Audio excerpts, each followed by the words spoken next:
yan. When we celebrated Uglobade's 6th anniversary noong June, our intention was just to celebrate the 6 years of Uglobade in the industry. It was just our way of celebrating and our way of giving back sa lahat ng tao na bumuo ng Uglobade, ang ating distributors, ang ating influencers. We didn't know na yung magiging impact niya na maraming mai-inspire. Maraming mai-inspire na, kaya nila, baka kaya ko din.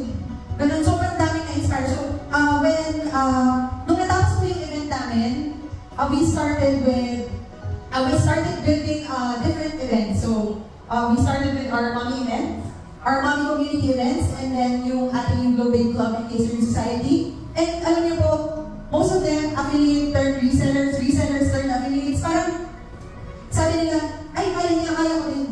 Ganun na po yung nagiging mindset ng mga tao ngayon. So, bakit ba tayo merong ganitong event for Uglobade? Kasi gusto po namin na kahit resellers kayo, you matter. Very important po kayo sa amin, sa brand, sa Uglobade po. Hindi po rin, ay, reseller lang yan. Kumbaga kasi po, di ba, yun po yung ating last year sa bentahan, ang resellers, kasi yun na nagbibenta. Pero, napaka-importanting part niyo po sa kahit anong brand. Gusto ko lang po malaman ninyo yun. Kung nakakarinig po kayo na, ay, reseller lang din, yun ang distributor. Hindi po yung totoo. Napakalaking bagay po ninyo sa kahit anong brand. Lalo-lalo na po sa amin dito sa Uglobade. At masayang-masaya po ang puso ko na napili niyo po maging parte ng Uglobade family.